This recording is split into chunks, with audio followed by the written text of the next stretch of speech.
Ketika Nah, kegalauan itu ada hubungannya dengan cinta yang pertama atau yang kedua? ketika segala sesuatu seperti Mas Abrang, Pak Zawawi, juga Cak Nun, ketika segala sesuatu apabila kita sudah melihat segala sesuatu itu menjadi tanda-tanda Tuhan. Itu pemahaman saya ya. Jadi ketika kita sudah menjadi observer, apa lagi yang harus kita lakukan? Terus yang menjadi kegalauan saya, kenapa Tuhan memilih saya untuk hidup, untuk ada? Bisa, jadi itulah kegalauan saya yang sawa ini. Jadi saya bisa, suatu ketika saya pernah berpikir bahwasanya, saya bahkan asap rokok, di situ ada Tuhan. Daun, di situ ada Tuhan. Itu adalah tanda-tanda dari adanya Tuhan. Lalu ketika kita sudah berhadapan dengan Tuhan, ya Allah, Tuhan, ini kita berhadapan dengan Tuhan. Harusnya kita sadar, tetapi yang salah dari saya itu adalah kadang kita tidak sadar. Dan ketika ya itu pertanyaan tadi ya, ketika kita sudah menjadi observer, lalu apa tugas kita, Mas Abrang? Dan mengapa saya ingin tanya ya, kalau misalnya ditanya ya, saya ingin tanya sekali, Tuhan, kenapa Engkau memilih aku untuk hidup? Ya jawabannya akan secara logika kan. Ya udah, tanya aja sama Tuhan. Tetapi kata Bapak Guru, saya harus tanya ke Simbah Guru. Okay. Dan mungkin saja bisa jawab. Terima kasih. Kasih. Ini kalau pertanyaan saya kata Mas Toto tadi jawabannya apa setelah observer? Yo kawin no jadi. Enggak gitu Mas Toto, lain saya. Tapi ini kayaknya sihir Pak Mujamil tadi itu loh. Sihirnya Pak Mujamil tadi. Tentang Tuhan ada di balik daun itu loh. Jadi kalau jawabannya salah, yang salah adalah Kiai Mujamil gitu. Karena Tuhan ada di balik daun.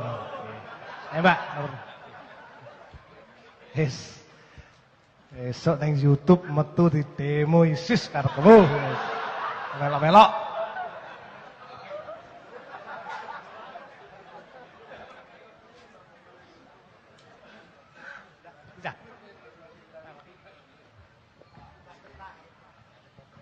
Assalamualaikum warahmatullahi wabarakatuh. Selamat dini hari. Nama saya Niken dari Blitar. Saya ingin menanyakan pada Cak Nun tadi, tepatnya menagih. Jadi katanya akan di sini akan diberitahukan kenapa ada apa dengan dolar yang terus-menerus naik sampai 14.045 mungkin. Kemudian lebih ya, lebih. Yang pertama itu, kemudian untuk mungkin saya tadi agak melihat judul ini Medan Sunyi Palagan Kasunyatan, bahwa kita benar-benar dihadapkan perang. Perang dengan siapa? Kita memilih dengan Tuhan atau setan itu. Itu maksud saya seperti itu. Apakah dengan kita di Indonesia mencermati keadaan di sini ini kita memilih jadi Tuhan atau setan? Pilihan mana yang terbaik, pilihan mana yang paling fungsional, dan pilihan mana yang paling masuk akal itu. Kadang-kadang kan kita minta dipilihkan, namanya cewek Pak ya. Kemudian itu pertanyaan 2. Yang ketiga, untuk Mbak Vika. Saya itu pernah lapor ke Ombudsman, cuma harus tetap ada politik identitas. Jadi nama disebutkan dengan jelas, nama pelapor, kemudian nama yang dilaporkan sampai tetek bengek. Nah, yang saya takutkan, saya menjadi anyel gitu loh. Duh, mau lapor saja kok repot.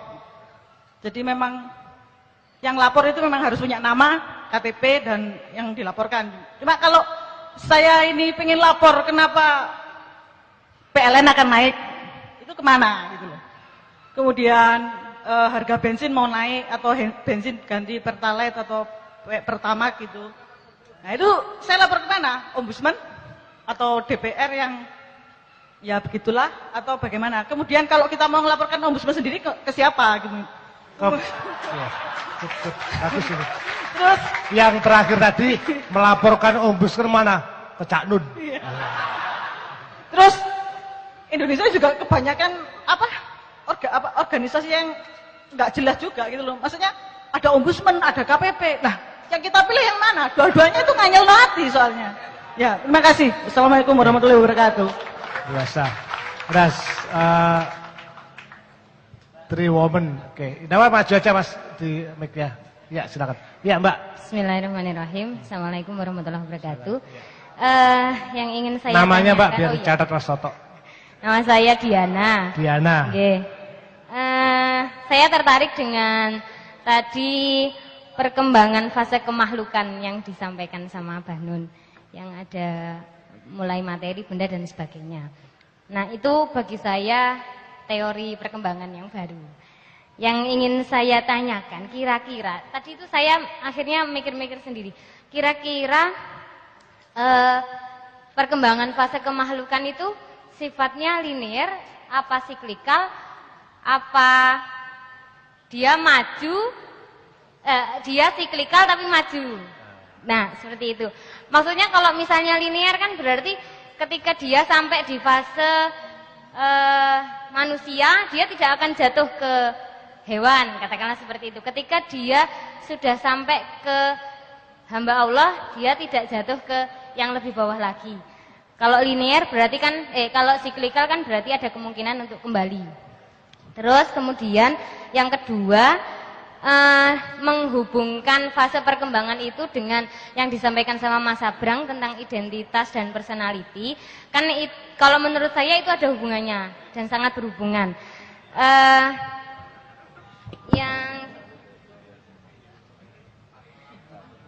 Oke, yang ini, maaf, ketika manusia menjadi fase perkembangannya sudah sampai pada hamba Allah, itu kan otomatis dia bisa menyadari dan bisa menjadikan, bisa mengambil hamba Allah sebagai identitasnya, bisa mengambil fase hamba Allah sebagai identitas. Yang ingin saya tanyakan, ketika dia sampai ke fase Khalifatullah, apakah Khalifatullah itu bisa diambil dijadikan sebagai identitas seperti itu, atau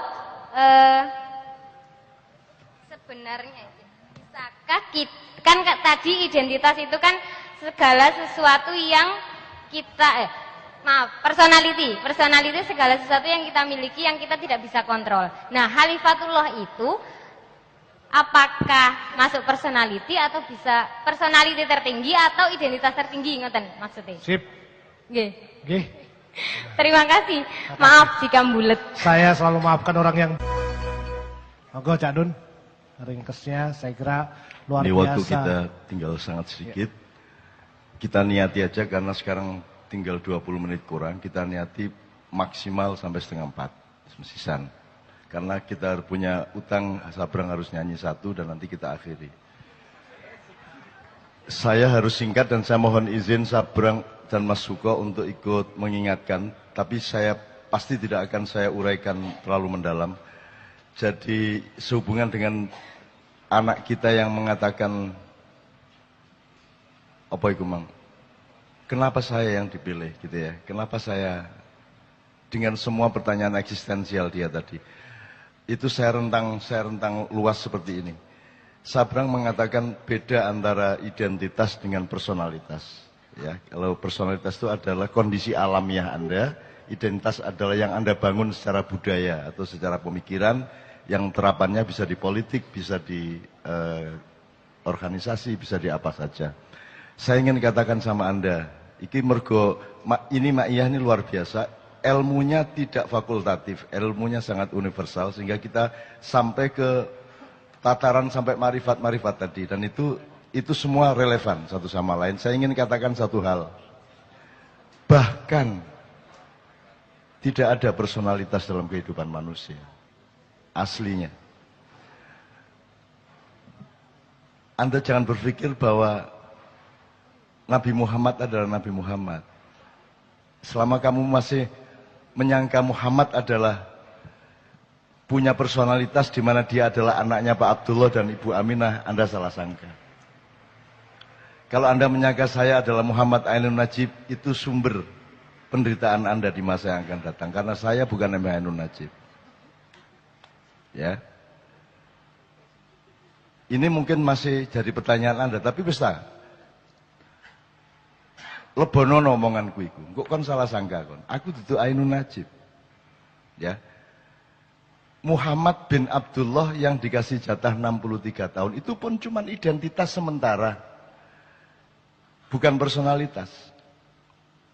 Itu identitas, dia harus dilahirkan secara fisik dan harus dari bapak ibu tertentu karena ada keperluan untuk mendatangkan Al-Quran bagi seluruh umat manusia di bumi. Jadi itu identitas yang sangat sederhana dan hanya dibatasi 63 tahun. Kalau Anda bertanya, siapa personalitas Muhammad? Oh, dia kalau mau dicari, katakanlah ada personalitasnya. Oh, dia lahir sebelum Jibril. Dia lahir sebelum Iblis, sebelum Kanzul Jannah, sebelum Al-Khoshi, sebelum As-Sajid, sebelum Ar-Roqi, sebelum yang paling khusyuk dalam kehidupannya, yaitu Iblis. Sebelum yang paling roqi, orang yang paling menundukkan badannya kepada Allah, orang yang paling mensujudkan wajahnya kepada Allah, orang yang paling bisa dipercaya untuk menjadi penyebar kesejahteraan atau bendaharawan surga. Dia adalah juniornya Muhammad. Jadi Muhammad itu bukan yang Anda kenal di Arab itu. Yang Anda kenal di Arab itu adalah resonansi dari personalitas Muhammad. Lagi, nek anjane kate runu tak dudui kok. Ya, jangan disangka Muhammad bin Abdullah itu adalah personalitas. Itu cuma tugas sementara dan hanya sebentar sekali, yaitu 63 tahun. Jangan disangka bahwa dia sebuah diri. Dia hanya sebuah peran. Ya, Mas. Kalau dicari, oke, kalau masih ada personalitasnya, ya Nur Muhammad, cahaya Muhammad, Big Bang kata orang modern.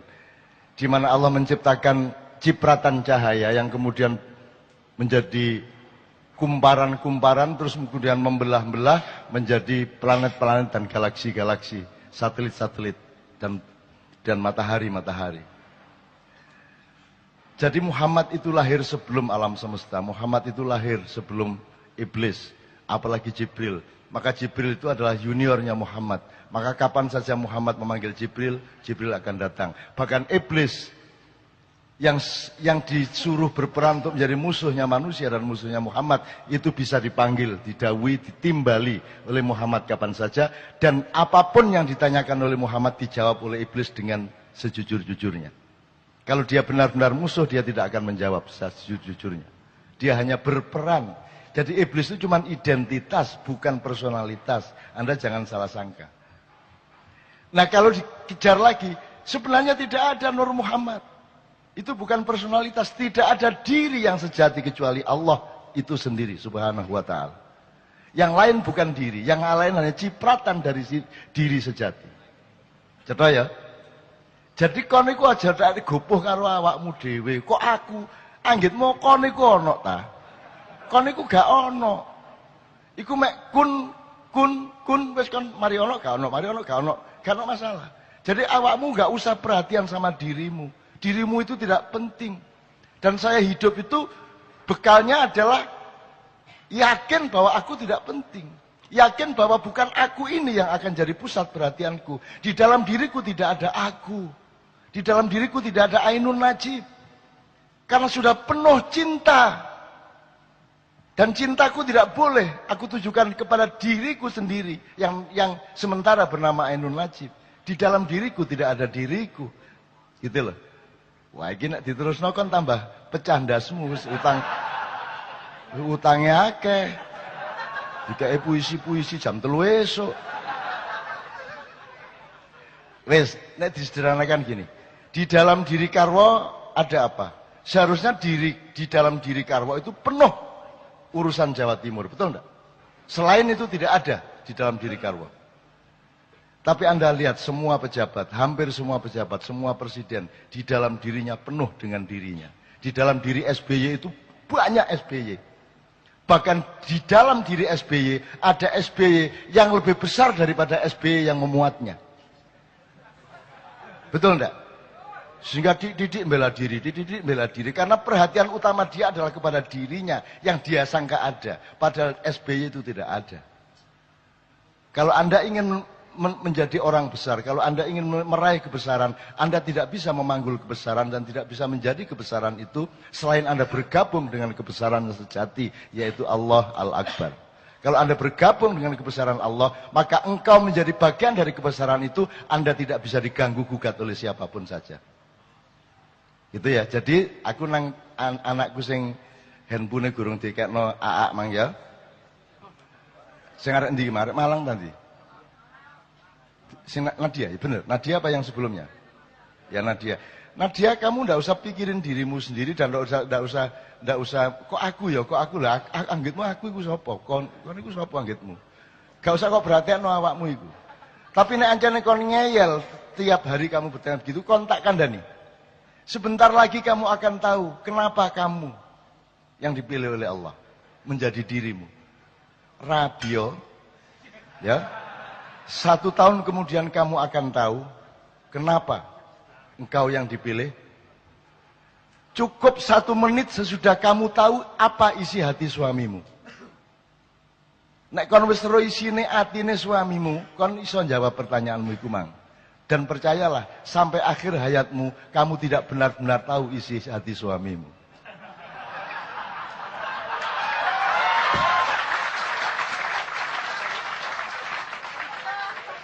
Wis ta aja adik percaya karo sapa-sapa kejaba karo Gusti Allah.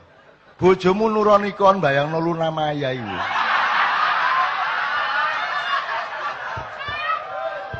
Jadi sudahlah, jadi kamu jangan tuntut suamimu kayak apapun dan jangan tuntut dirimu kayak apapun.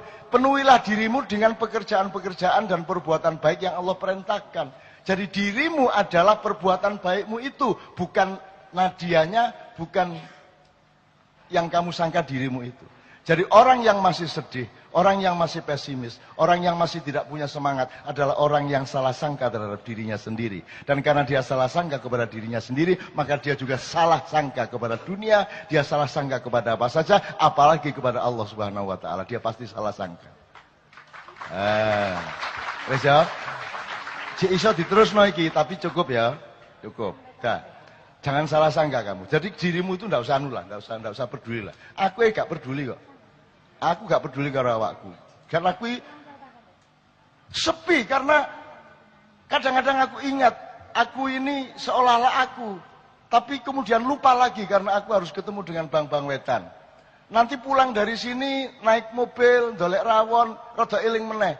Loh aku ndek endi rek? Ngono kan? Nah, itu saya itu mengalami kesepian terus-menerus. Dan kesepian itu aku perlukan. Aku topong rame. Kamu pikir kalau riuh rendah suara itu tidak sepi. Semakin riuh rendah semakin sepi. Kalau engkau berada di dalam dirimu yang sejati. Yang jauh di lubuk jiwamu itu. Mulane wong Jawa duwe topong rame. Gitu loh Rek ya. Nah, tapi iki wis cukup lah. Wis saiki berikutnya yang saya ingat aja.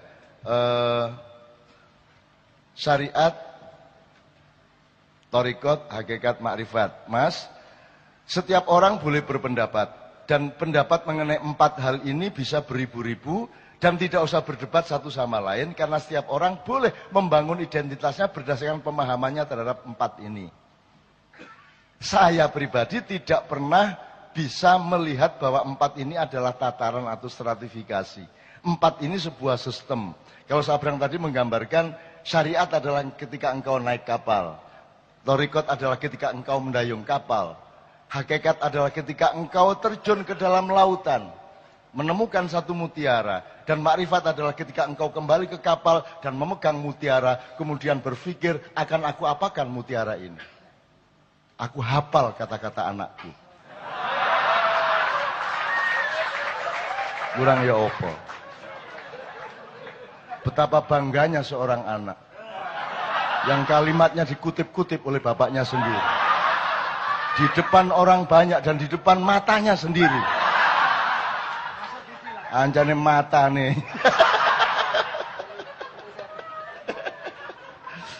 Iki tuh pilih setan nih kira, iki temenan nih.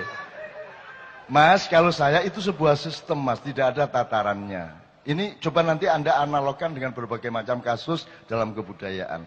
Tidak ada ono iki level syariat. Tidak mungkin syariat dilakukan tanpa hakikat. Dan tidak mungkin hakikat didapatkan tanpa torikot. Dan tidak mungkin orang yang bertorikot tidak mendapatkan makrifat. Makrifat itu sederhana. Dari tidak tahu menjadi tahu itu makrifat. Itu ngono tok. Gak angel-angel. Kon gurung tahu mangan sambel, arek umur mulai kelas 5 SD mulai jajal-jajal sambel, maka dia bermakrifat terhadap rasa pedas. Karena rasa pedas tidak bisa dijelaskan. Tidak ada ilmu apapun, dosen manapun, profesor dokter manapun yang bisa menjelaskan pedas itu opo, ya opo, gak iso jelasno. Kudu kok kudu kok dilat iku lombok. Gitu loh teman sekalian. Ya napa Mas, sampean katin duwe anak bupati ta mbambung ae. Wis bapak mbambung ae wis. Iku sapa gawe teori ngono iku pian arek-arek iku wong Jawa nuwakale karo-karoan. Jadi Mas itu satu sistem Mas, menurut saya. Tapi kalau Anda melihat itu tataran, tidak ada masalah. Tidak ada masalah, bisa juga benar. Bisa begitu caramu berilmu. Begitu, mungkin begitu, rute spiritualmu. Tidak ada masalah juga kalau itu tataran. Kalau saya melihat itu satu sistem, satu bangunan yang merupakan satu rangkaian dialektis. Setiap kali kita mengalami keempat-empatnya, gitu loh, sekaligus. Karena tidak mungkin Anda bertorikot tanpa wujud dan mekanisme syar'i. Kan gitu. Gak iso, kudu nganggo iku. Gelem gak gelem karena Anda masih penduduk bumi.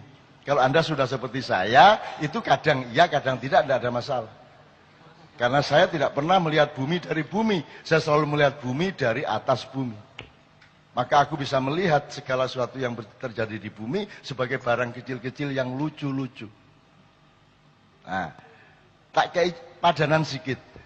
Anda kenal, jadi gini, kalau orang Jawa, iku nek ngomong karo konco kan meso, gak masalah, kon gak masalah. Tapi kon karo ibumu wani kon ngomong kon.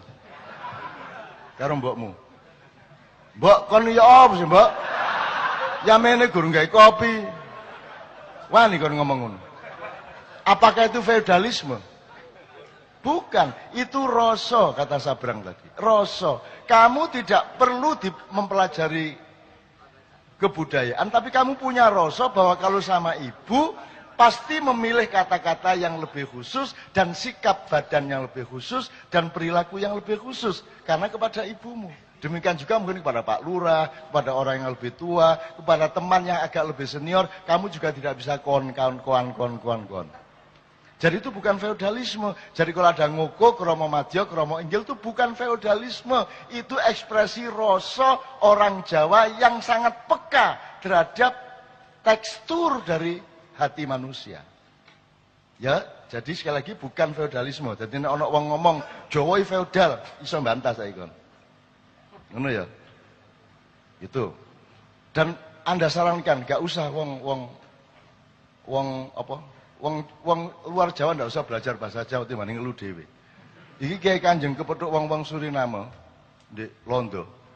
Sing wong Jawa Suriname iku senengane iku nggodha. Jadi wong Jawa ndek Suriname kan lumayan berkuasa secara sosial. Dadi nek ana negro, ana wong Latin iku diuruki cara Jawa tapi sing elek-elek. Begitu ketemu Kiai Kanjeng ana negro Suriname ngomong nang Kiai Kanjeng, kowe apik, aku apik. Ya. Kowe, iki diterusno gak enak iki. Wah, gak sekarang. TV Songo kok dibubarno iki.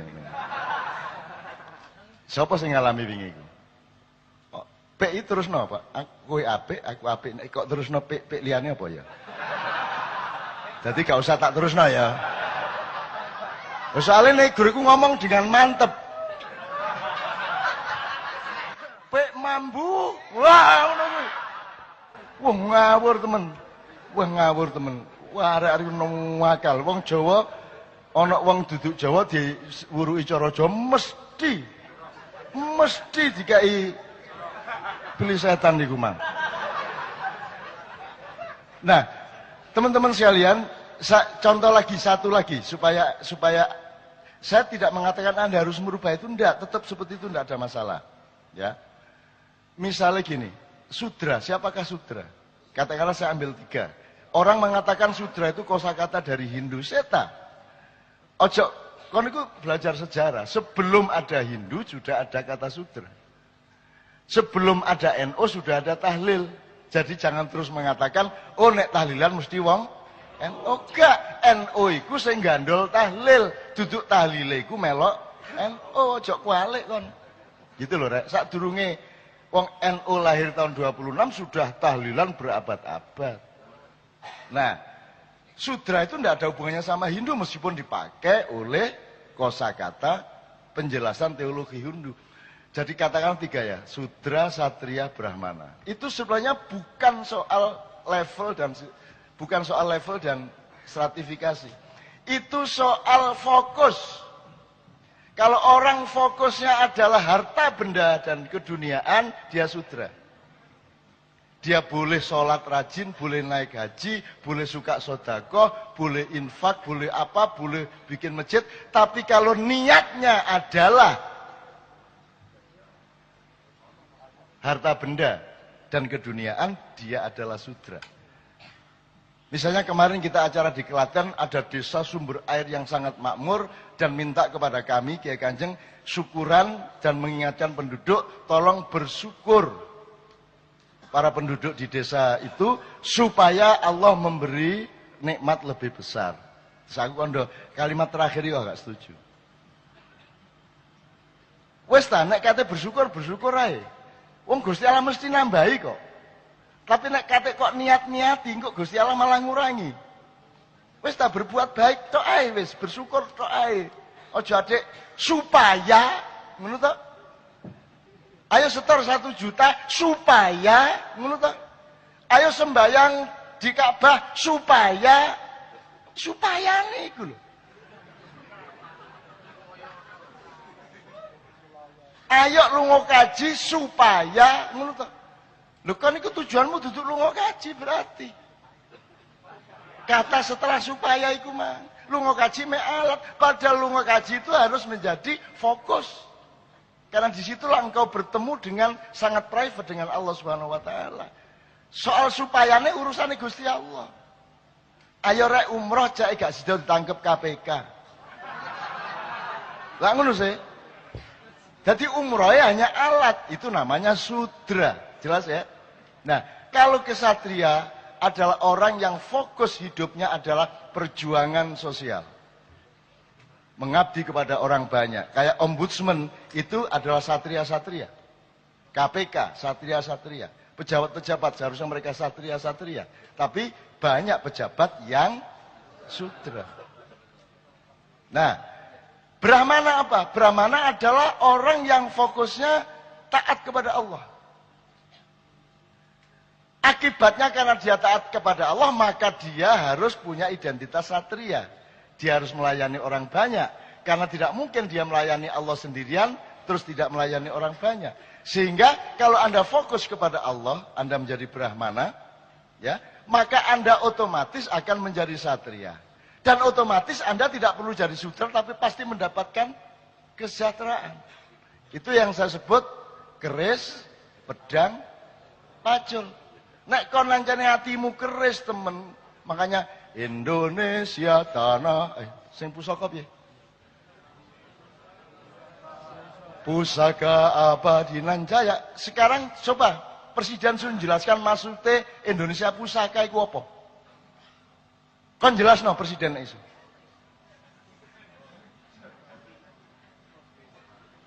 Makanya ndolek presiden iku sing hati-hati.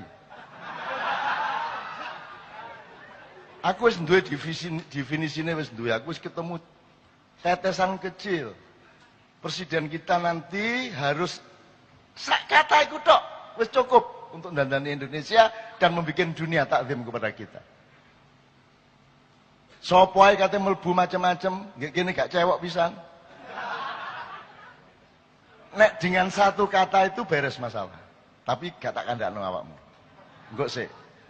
Aku biarkan dia di dalam sunyi di balik daun-daun. Ini Rek ya. Sekarang saya tanya sama Anda kesini tidak ada gunanya kalau Anda bersikap sebagai sudra. Ya toh? Tapi kalau Anda dari satria masih lumayan. Tapi kalau mau lebih sip lagi dan lebih terjamin lagi, jadilah Brahma. Berpikirnya pelayanan kepada Allah, ketaatan kepada Allah, maka Anda pasti harus taat, harus melayani sesama manusia. Tidak mungkin Anda taat kepada Allah tanpa rahmatan lil alamin. Kan jelas logikanya. Gitu loh teman sekalian. Nah, dengan begitu teman yang soal asyariat, thariqat, hakikat, ma'rifat tadi, tolong itu menjadi wacana saja, tidak perlu Anda merubah apa yang sudah Anda lakukan dan Anda pahami. Kalau Anda bertanya, apa yang harus dilakukan oleh orang ma'iyah? Benar ya? Yang harus dilakukan orang ma'iyah adalah menanyakan kepada dirinya apa yang harus dilakukan oleh orang ma'iyah.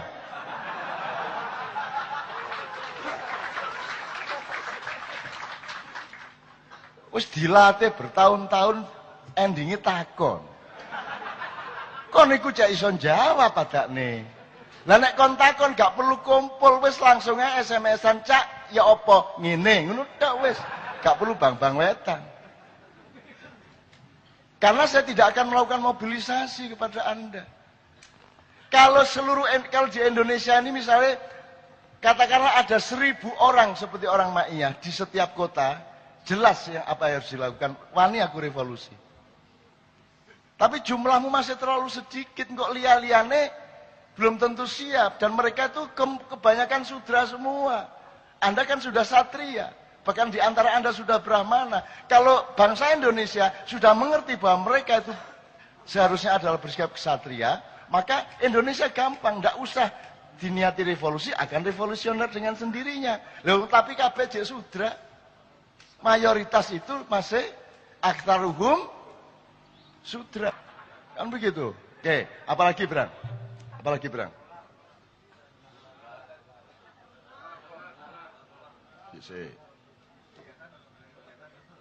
Dolar. Jawab soal dolar. Gini aja. Menurut Anda, dolar naik turun, rupiah naik turun itu murni mekanisme ekonomi atau ada intervensi politik dan kekuatan-kekuatan lain? Terserah berapa persentase intervensinya, tapi ada intervensi sebagaimana tahun 98. Nah, sekarang Anda harus berpikirnya bukan bagaimana sekarang rupiah bisa naik. Sebab Anda juga tidak mungkin melakukan wong Anda duduk pemerintah. Menurut saya yang harus Anda lakukan adalah berpikir ulang mengenai revisi peradaban di jangka menengah atau panjang. Nah, pikirkanlah sekarang ada 3 sistem di dalam perniagaan dunia. Ada sistem yang sekarang dipakai yaitu sistem uang. Ya. Uang yang dimaksud uang sekarang itu kan janjane nek kon teplek utawa gaplek ku mek korean iki lho. Korean tak kertas disuwek 10.000, jane mek kertas. Ngono ta? Lah mek iku to jane. Engko aku utang mek njupuk pentol korek telu berarti utang 30.000 ngono ta. Jadi dia cuma X dan Y. Uang itu uang itu omong kosong, dia cuma simbolik. Gitu ya. Tapi saiki ono nyar lho, Rek. Ono dolar ternyata saiki gambare Jokowi ya. Top temen iku. Ono lho. Aku tas dikirimi iki, Mang. Top temen iku. Nah, ada sistem yang lain yang dulu di zaman katanya primitif adalah sistem barter. Sistem yang ketiga yang kelak harus dikembangkan adalah sistem di zaman Rasulullah, di mana alat tukar itu harus punya harga sesuai dengan nilai tukarnya. Jadi nek ono koin berharga 10.000, dia benar-benar bernilai 10.000. Itu namanya sistem dinar. Jadi sistem keuangan seperti sekarang ini kan digadulinan sampai kapanpun. Digadulinan. Sak karep-karepe Amerika nyetak dolar piro wong diuncalno nang luar negeri kok. Sementara nek awakmu wis kadung rupiah wis jeblok kayak ngene kon nyetak duit makin banyak semakin inflasi. Tapi dolar dengan mudah. tapi dilawan oleh Cina dengan ilmu Tai Chi. Kan begitu. Oke, jadi menurut saya jawabannya bukan ada jawaban jangka panjang, ada jawaban kelas menengah, ada jawaban instan. Yang instan ini bagaimana mungkin Anda menjawab kecuali Anda melakukan desakan-desakan yang kuat kepada pemerintah yang berlaku sekarang. Tapi Anda tahu presiden kan tidak berkuasa. Bahkan ibunya pun tidak berkuasa. Yang berkuasa adalah yang dulu membiayai. Benar nggak? Nah, yang membiayai ini pun bertengkar satu sama lain. Operator yang ada di istana sekarang itu kan sudah ke Kadipiro sebelum pemilu. Beberapa hari sebelum Pilpres. Sehingga saya sudah tahu apa yang akan mereka lakukan. Jadi pokoknya nek teko nanggon aku cak ingin lho. Cak Nun kira-kira raini ya apa ya ngono lho. Muring-muring tagak. Oh Cak Nun ramah kok gak masalah ya wis dilakoni mari ngono gitu loh. Dan saya kan memang tidak urusan sama itu semua. Karena untuk dandani sesuatu kan seperti Mas Toto bilang, dandani gear sitok, gear liyane cek bogang-bogang ya gak anuban lah. Gak apa jenenge? Gak muter. Jarume gak muter karena kan iki ngene kan untuk akhirnya gire iki muter, akhirnya jarume tek. Indonesia adalah jam tangan yang gire bogang kabeh gak muter tapi jarume iki mlaku terus. Ngene ya ta ya? Iki jarume mlaku terus, iki ya apa carane kok mlaku terus? Itu penjelasannya gampang. Di sekolah gak ono saiki nilai 7, SD, SMP gak ono 7. 9, 10. Tidak berarti siswanya pinter, tapi tidak ada sekolah yang mau memberi nilai 7. Karena tujuan pendidikan sekarang bukan bagaimana fakta anak didik. Tujuannya adalah citra sekolahannya. Dan citra sekolahannya itu membuat mereka memanipulasi. Bener tak Garek? Kenapa harus ada citra sekolahan? Karena dia terikat oleh citra kota madianya. Bener nggak? Iki nek ono sekolahan kok nilainya pitu-pitu, dioreng-oreng karo Pak Bupati. Kepala sekolah bisa dipindah. Jadi kita ini sudah salah akidah, salah niat, salah pikir, salah strategi, salah macam-macam. Tidak bisa Anda atasi, ya. Maka itulah sebabnya NU sengaja membuat muktamar untuk menunjukkan bahwa akhir zaman sudah tiba. Memang sengaja itu.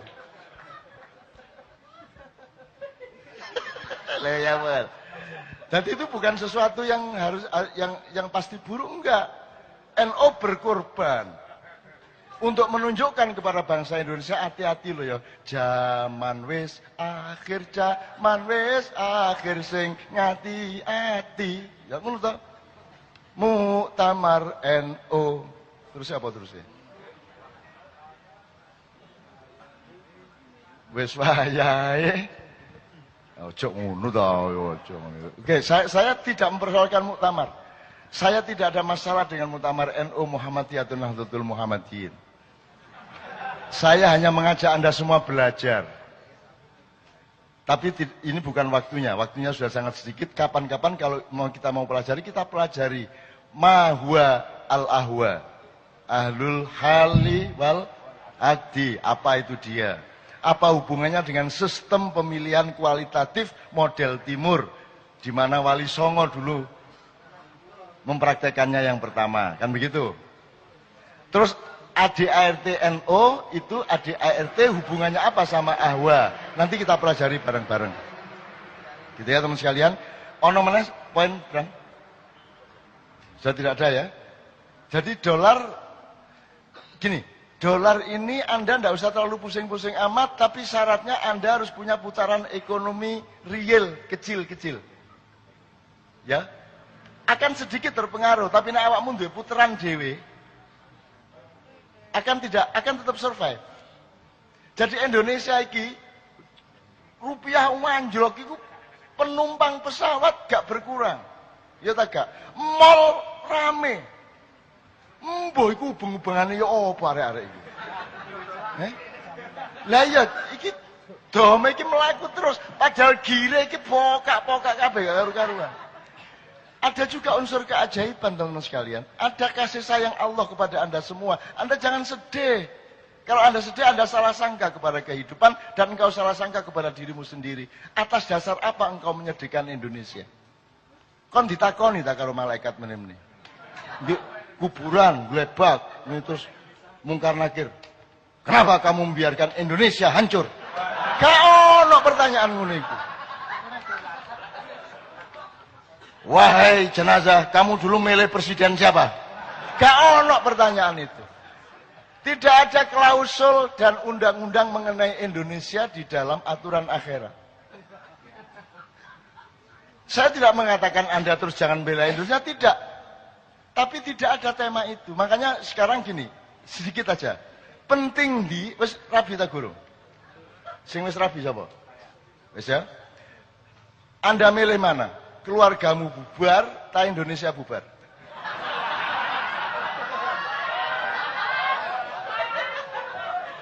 Jangan menyangka saya anti Indonesia dan ingin Indonesia bubar loh. Tapi Anda harus punya keputusan identiti tadi itu. Keputusan prinsipil. Lebih penting mana keluargamu apa negaramu?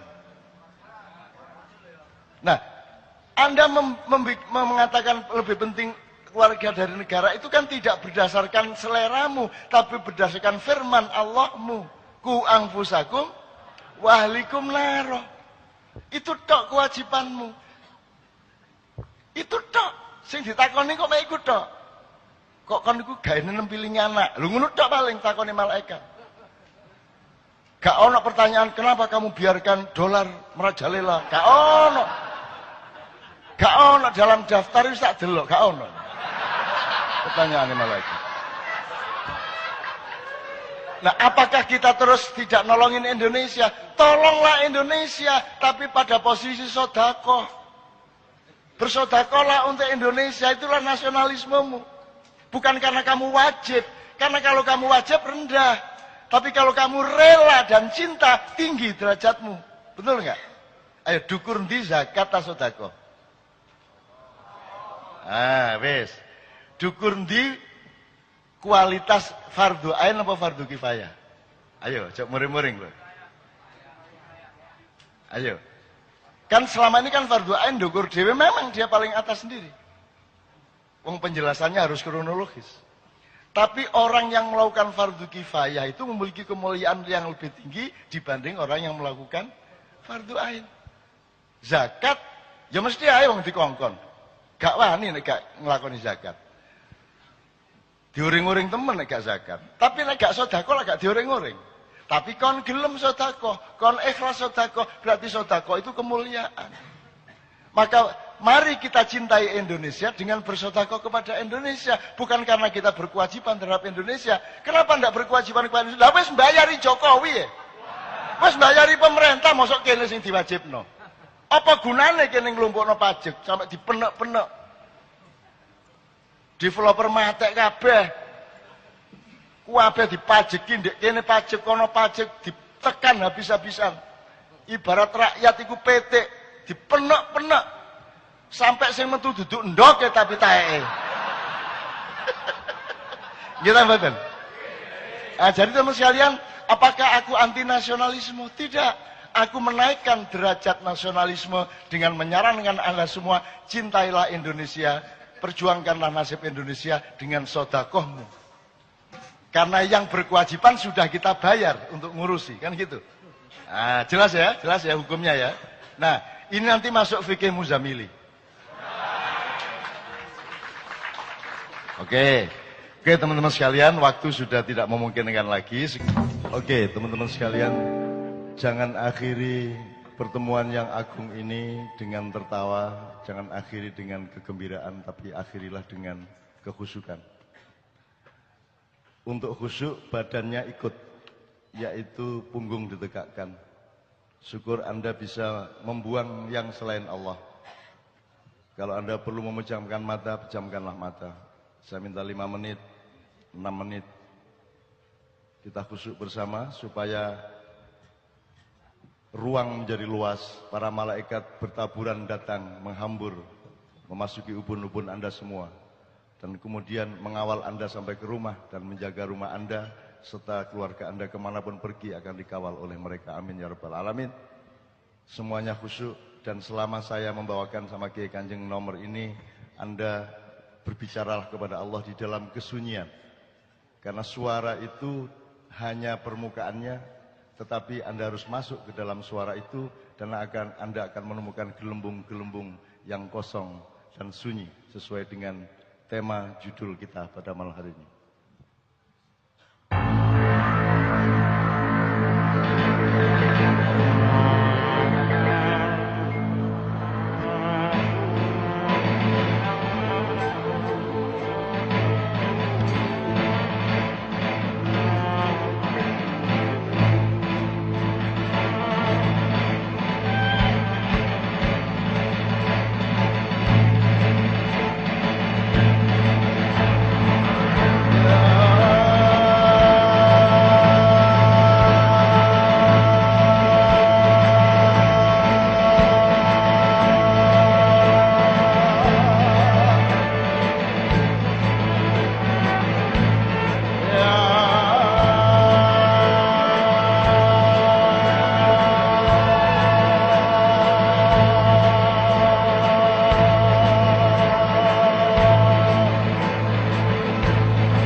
Masukilah anak-anak cucu-cucu semua ini dengan kehendak-Mu. Rasukilah mereka dengan perintah-Mu, dan jadikanlah mereka pelaku-pelaku dari yang Engkau kehendaki dan Engkau perintahkan, ya Allah. Jadikanlah anak-anakku menjadi tangan dan jari-jari-Mu, menjadi kaki dan kekuatan, menjadi akal dan kehendak-Mu, menjadi hati dan cinta-Mu, ya Allah.